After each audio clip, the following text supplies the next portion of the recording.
Problem number 1.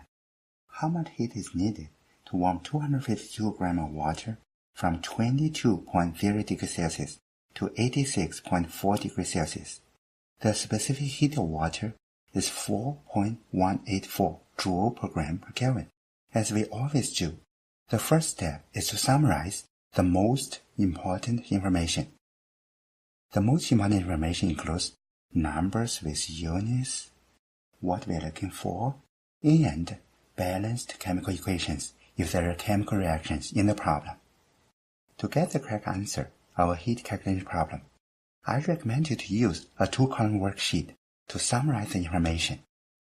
But I want to remind you, although I recommend you to use a 2-column worksheet to summarize the information for a heat calculation problem, but not all heat calculation problems need to use both columns of the worksheet.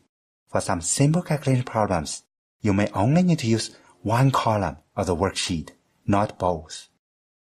The reason I want you to use a 2-column worksheet is, in general, your heat calculation problem may involve more than one process. To break down what happened into separate processes will make the problem easier to solve.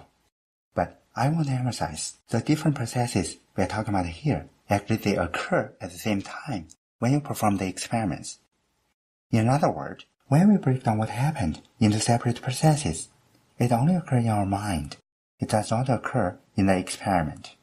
Well, to use a 2-column worksheet, you have to be able to tell what kind of processes are there, and you have to know how many processes in the problem. Well, let me tell you the trick. A chemical reaction indicates a chemical process. One chemical reaction indicates one chemical process. If there are 2 chemical reactions, that means there are 2 chemical processes in the problem. A temperature change indicates a physical process. One temperature change indicates one physical change. If there are 2 temperature changes, there are 2 physical changes in the problem. Well, now let's summarize with a 2-column worksheet.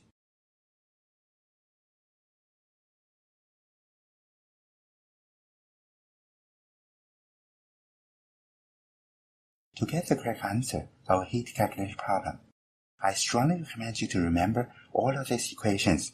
At least, you have to know the meaning of every symbol in the equations. Then, when you solve the problem, it will be very easy for you. Now let's look at our summary. Well, from our summary, we know CS. When you look at the equations, only the first equation contains CS. Therefore, it seems we have to use the first equation. Now let's write down the first equation.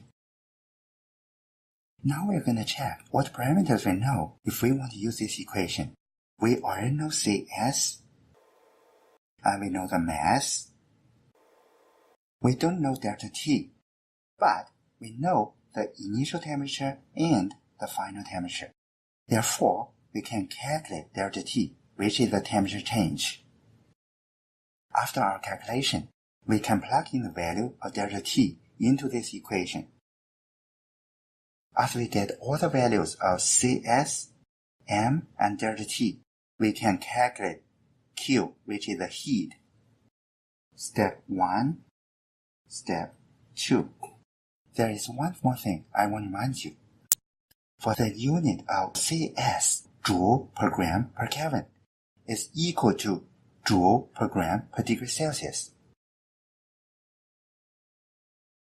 The third step, and also the last step, is to work out the details of this map. Now let me show you the work.